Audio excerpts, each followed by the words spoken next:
안녕하세요. 오늘도 설명의 내용 가지고 왔습니다. 카테리나 스포르차, 다음 주에 업데이트 예정인 음악 항해사 중에 한 명이죠. A급 항해사. 요분에 대해서 아시는 분 있을 수도 있고 없을 수도 있고, 저는 몰랐는데 꽤 유명하신 분이더라고요. 그래서 아시는 분도 있을 수도 있겠다. 하지만 아시는 분도 그냥 귀엽게 봐주시고, 모르시는 분들은 재밌게 들어주시면 감사하겠습니다. 이분은 이 에피소드가 핵심입니다. 읽어드릴게요. 음모자들은 카테리나의 아이들을 가운데 맏아들과 둘째 아들을 성체 앞으로 끌고 왔다. 칼로 위협당한 아이들이 울면서 어머니를 불렀다. 그러자 카테리나가 성벽 위에 모습을 드러냈다. 맨발로 머리도 묶지 않은 풀어헤친 모습이었다. 오롯이 이게 음모자예요. 반란자들. 성에서 나오지 않으면 아이들을 죽이겠다고 협박했다. 카테리나는 유유히 치맛자락을 획 걷어올리고는 이렇게 외쳤다. 멍청한 놈들아, 이것만 있으면 아이쯤은 얼마든지 만들 수 있단 말이다. 한동안 아무도 말을 잇지 못했다. 이 에피소드가 너무나도 강렬하기 때문에 이 에피소드로 기억이 많이 되는 분입니다. 요 분이 어쌔신 크리드에도 출연합니다. 어쌔신 크리드 제 플레이는 안 해봤는데 어쌔신 크리드 2에 주요 캐릭터로 나와요. 그래서 요 장면이에요. 나쁜 새끼들 날 협박하라고 하는가?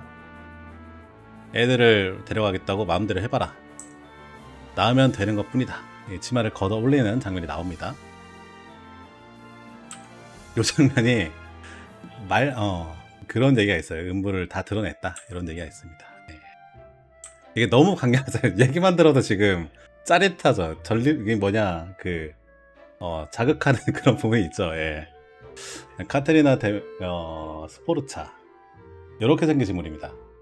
딜러들이 많이 있는데, 그때 이제 작화들이 많이 있는데, 이 부분을 제일 많이 딴 것 같아요. 예, 옷이나 디자인 같은 게. 이렇게 생기신 분이고, 초상화, 이런 초상화들이 많이 있습니다. 이게 거의 대표적인 초상화고,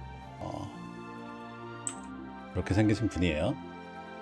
일단 스포르차 가문에 대해서 알아봐야 될 것 같아요. 그죠? 예, 스포르차 가문에 대해서. 그리고 스포르차가 이제 스트롱, 강한 이런 느낌의 이탈리아말이라고 하더라고요. 정확히 이제 대비되는 거 뭐 스트러글 이런 게 나오던데, 스포르차, 하여튼 강하다는 느낌의 이런 이름입니다.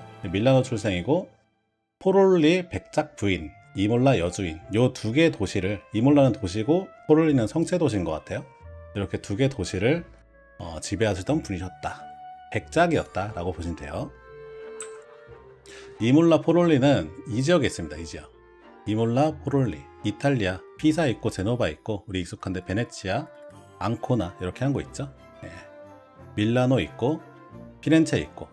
그러니까 여기 위치 자체가 피렌체, 여기 메디치 가문이 하는 데잖아요. 그리고 베네치아 요 사이에 있다 보니까 항상 이 전투에 걸립니다.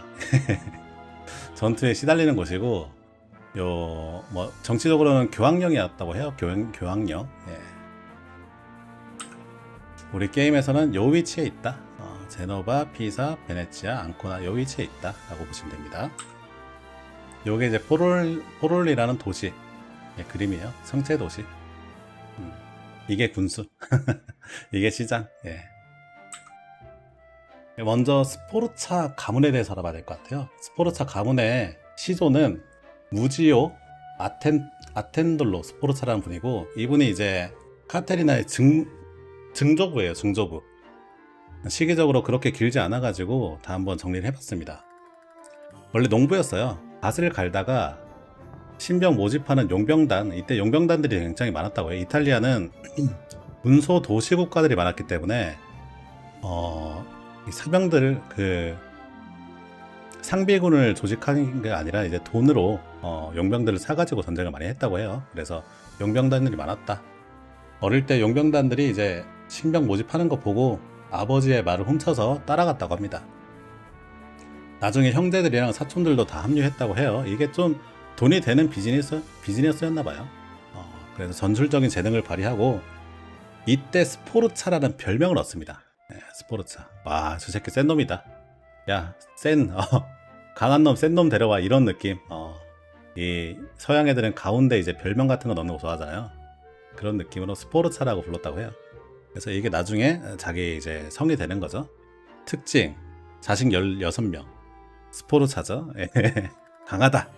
씨가 강하다. 그 아들이 프란체스코 1세 스포르차입니다. 7명의 사생아 중에 한 명이에요. 16명의 아들 중에, 자식들 중에 사생아들이 있는데 사생아들 중에 한 명입니다. 아버지를 따라다니면서 용병일을 했고 18살 때 맨손으로 금속을 구부릴 수 있는 것으로 명성을 얻었다고 해요.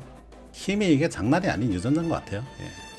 그리고 전술적으로 노련하고 야전 지휘관으로도 숙련된 이런 느낌이 있었고, 이 사람이 31에 밀라노 공작의 딸 비앙카 마리아 비스콘티랑 결혼을 합니다. 그러고 나중에 밀라노 공작이 후계 없이 죽어요. 후계 없이 죽고 막 이 전쟁이 일어납니다. 전쟁이 일어났는데 결국 승리를 해가지고 이 사람이 밀라노 공작이 됩니다. 용병 대장에서 밀라노 공작이 되었다. 그래서 스포르차 가문이 명문 가문이 된 거죠. 네. 그 아들이 이제 갈레아초 마리아 스포르차인데, 이분이 이제 우리가 오늘 보려고 하는 카텔리나의 아버지입니다. 근데 잔인, 음탕, 폭군 이런 키워드로 기억하시면 돼요. 밀라노 공작을 받는데 암살당합니다. 32세 때 암살당해요. 끔찍하게 죽는다고 합니다. 근데 뭐 이때 음악이랑 예술 같은 것도 많이 후원했다고 해요. 그래가지고 음악 항해사로 나오는 건가 싶기도 하고, 예, 음악이랑 엮이는 부분이 어디가 있는지 모르겠는데 이 부분이 아닌가, 후원했던 가문이었기 때문에 그런 게 아닌가 라는 생각합니다. 그리고 자식이 10명이었다. 스포르차다. 이것도 강하다. 저기 뭐냐, 카텔리나는 이분의 정부 첩의 딸이었습니다. 첩의 딸이고, 할머니 손, 아까 봤던 그 원래 밀라노 공작의 딸이었죠. 예, 밀라노 공작의 딸의 손에서 자랐고, 이때 한참 르네상스 시기였기 때문에 인본주의적인 교육을 받았다고 합니다. 그리고 할머니가 호전적인 이런 조상들, 강하고 맨날 싸움하고 이런 분들을 자랑스럽게 여기고, 너도 스포르차 가문이니까 무기랑 이런 걸 다룰 줄 알아야 된다, 이런 대담함과 기민함을 배웠다고 합니다. 그래서 10살 때 약혼을 해요. 여기 법정 이제 결혼 연령이 14세라고 해요. 근데 10살 때 약혼을 하니까 그때 결혼을 못하고, 나중에 이제 카테리나가 14세가 되고 그때 결혼식을 열립니다. 결혼했던 첫 번째 남편은 교황의 사생아라는 썰이 있어요. 교황의 누이의 아들, 조카죠. 조카랑 결혼했고, 이렇게 결혼하면서 교황이 교황령이었던 도시 이몰라를 수여를 합니다. 그때 뭐 정치적인 막 그런 게 있었겠죠. 예, 자기 조카를 이제 그 성주로 세우면서, 영주로 세우면서 자기 권력을 좀 키우려는 그런 게 있었겠죠. 그리고 80년에 교황한테 포를리도 받아요. 아까 옆에 있었던 그 성체도시, 그것도 받죠. 개꿀 이렇게 살고 있었는데 교황이 죽습니다. 이 교황 백으로 이제 살고 있었는데 교황이 죽고 개판이 됩니다. 예, 노마 전역에 그냥 폭동이 났다고 해요. 그 당시 카텔리나랑 남편이랑 로마에 있는 뭐 리아리오 궁에 살았다고 해요. 리아리오 성이잖아요. 요 가문의 궁에 살고 있었는데 여기도 약탈되고 막 파괴될 뻔했다고 해요. 그때 카테리나가 임신 7개월의 몸을 이끌고 말을 타고 병력들을 이끌고 남편의 사유 중에 하나였다는데 산텐젤로 성이라는 데로 피난 갔다고 합니다. 산텐젤로 성이 어디냐면은 여기에요. 여기 딱 봐도 존내 중요해 보이죠? 바티칸이 여기 있고 그 앞에 있는 성체입니다. 예. 그러니까 여기를 점령한 거예요. 원래 걔네 가문 땅이기도 했고 여기로 그냥 피난 온 겁니다. 노마가 난리 나니까. 저게 병력을 끌고 가니까 추기경들이 교황 선거를 해야 되는데 저게 대포 들고 있으니까 쫄리잖아요. 그래가지고 클럽에 저 하나 빠진 것 같네. 뭐 하여튼 교황 선거 선출 선거에 참여를 거부하고 요 리아리오랑 협상을 시작했다. 그래서 여기 이전에 교황이 수여했던 영토를 인정받고 철수를 했다고 합니다. 네, 콘클라베 맞아요. 콘클라베. 콘이 빠졌네요. 예. 그래서 여기 선거하고 있다가 선거해야 되니까 여기 병력 좀 빼주시죠. 전에 교황이 줬던 그 땅들 줄 테니까 병력 좀 빼주시죠. 저 해가지고 협상 오케이 돼가지고 갔다고 합니다. 카틀리나는 임신한 몸으로 그 난리통에 병력들을 이끌고 여기를 점령해가지고 그런 좀 업적이 있다. 여장부의 기질을 보였다라는 거죠. 요런 성체라고 해요. 여기 병력 끌고 있으니까 앞에 갈 수 있겠습니까? 근데 뭐 통치력은 별로였다고 해요. 그리고 시민들한테 인기가 없었다. 뭐 이것저것 많이 하는데 막 세금도 낮춰주고 하는데 나중에 결정적인 좀 그게 있어요. 나중에 얘기 드리고 그 1488년에 포롤리 아까 얘기했던 성체도시 지배하고 있는 성체도시에 귀족들이 반란을 일으킵니다. 남편이 암살당해요. 카테리나랑 아이들이 같이 포로가 됩니다. 근데 포롤리 도시 중앙에 있는 요 성체 요새 여기는 항복을 거부해요. 우리는 주인의 말을 따르겠소 이러면서 거부합니다. 그래서 뭐 반란군 입장에선 요거를 놔두고 갈 수는 없는 거잖아요. 카테리나가 설득을 합니다. 야, 내가 가가지고 항복하게 얘기해보겠다 해가지고 혼자 가요. 가서 안 나옵니다. 개빡치죠. 요 반란군 입장에서는 설득하러 간다고 했는데 뭐 얘기도 안 하고 대포 쏘고 거기서 꺼지라 그러고 하니까 개빡쳐서 너 안 나오면은 애들 죽이겠다고 한 게 아까 그 치마 사건 거기에 나오는 그 밑에 있는 공성전 할 때 걔들이죠. 그러니까 오히려 죽이려면 죽여라. 나는 이것만 있으면 나을 수 있다. 나는 이제 블러핑을 한 거죠. 진짜 죽이라는 게 아니라 여기서 죽이지 마세요. 제가 문 열어 드리겠습니다. 이렇게 할 수 없는 거잖아요. 그런 정무적 감각이 있었다고 보여져요. 예. 그 막 인간적인 막 그게 없는 게 아니라 잔인한 이런 사람 그런 게 아니라 지를 때 지를 줄 아는 그런 군사적인 재능을 교육받았고 그런 감각이 있는 사람이다라고 생각이 듭니다. 이 사건으로 엄청나게 유명해졌다고 합니다. 예. 거의 이탈리아에서 제일 유명한 여자? 왜냐 너무 강렬하잖아요. 예. 이탈리아에서 제일 유명한 여자로 불렸다고 해요. 며칠 뒤에 밀라노 삼촌이 밀라노 공이죠. 예. 삼촌이 와서 싹 정리하고 카틀리나의 아들 장남이 이제 남편이 죽었으니까 남편 그 아들이 섭정이 됩니다. 그 영주가 되고 자기는 섭정이 돼요. 애가 어려가지고 반란군에 대한 복수를 하는데 법에 따라가지고 절차를 진행했다고 하면 투옥할 사람도 투옥하고 죽일 사람 죽이고 이렇게 했다고 해요. 그리고 1488년 자코모 페오라는 그런 남자랑 결혼을 하는데 이제 양육권이랑 섭정권을 잃지 않기 위해서 비밀리에 결혼한다고 합니다. 이거 정식으로 결혼하면은 자기가 섭정하고 있는 것들 그리고 아들에 대한 권리를 잃을 수가 있으니까 비밀리에 결혼한다고 해요. 그래서 1488년? 남편이 죽은 것도 1488년인데 사랑에 빨리 빠지는 편인가 그런 생각도 들고 하여튼 크크 이렇게 새 남편 새아빠 자코모가 권력이 엄청 증가가 됐다고 해요. 밀어뒀다고 합니다. 이 사람이 근데 착한 사람이 아니라 잔인하고 오만한 그런 사람이었다. 대중들 앞에서 오타비아노 이 사람이 포를로 영주예요. 예, 카틀리나 장남이고 이 사람을 때려도 아무도 뭐라 못하는 거죠. 아무리 자기보다 애기기도 해도 그 도시의 영주인데 막 때릴 수 있는 이런 권세를 누린 사람이었다라는 거예요. 그러다가 이제 그 꼴을 못 보겠는지 거기 이제 포롤리의 신하랑 카틀리나의 아들들이 공모를 해가지고 자코모를 죽이자 이렇게 계획을 합니다. 그리고 성공을 해요. 근데 요거를 카테리나가 모르고 있었나봐요. 그리고 요거 암살에 가담했던 신하들은 애들이 그렇게 같이 공모를 했으니까 카테리나는 당연히 알겠지 해가지고 뭐 거기 보고를 했는데 진짜 피해 복수를 했다고 합니다. 일가족들 막 임산부 아이들도 다 죽이고 몇 등분 썰고 막 어디 걸어놓고 이러면서 피해 복수를 했다고 해요. 이 사건으로 카테리나는 백성들의 신뢰를 잃습니다. 네. 안 그래도 안 입고 온 그 새남편을 죽이는 일이었는데 거기 가담한 그리고 자기 아들들이 같이 가담했는데 신하들이 다 죽었다. 일가족까지 다 죽었다 라는 게 두 번의 복수를 하는데 여기의 복수는 정당하게 해가지고 막 문제가 되지 않았는데 여기는 선을 넘었다는 거죠. 네. 그렇게까지 할 거 아니었는데 라는 느낌이었다는 거죠.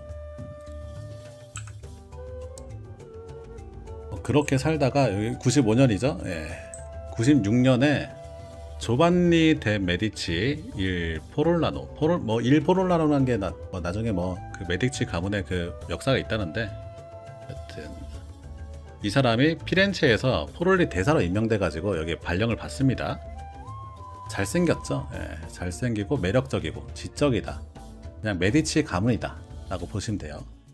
금방 사랑에 빠져요. 또 근데 유력 가문끼리 스포르차 가문이랑 메디치 가문이랑 밀라노랑 피렌체랑 결혼 동맹을 맺는다. 이거는 베네치아에서 깜짝 놀랄 만한 일이거든요. 그래서 견제를 계속 하는데, 그 가문 입장에서도 그렇게까지 어그로 끌 필요 있을까? 이런 느낌으로 반대를 했는데 비밀 결혼을 했다고 합니다. 그리고 1년 뒤에 아들 낳고, 이 아들이 또 전설적인 용병 대장이라고 합니다. 저는 요까지는 조사를 안 했는데 검은 부대의 조반니라고 이렇게 얘기를 된다고 해요. 핏줄은 속일 수가 없다 그런 생각도 들고, 이 아들이 나중에 투스카니 대공국의 초대 대공이 된다 그런 얘기까지 있습니다. 그래서 자식 농사도 잘 지었다.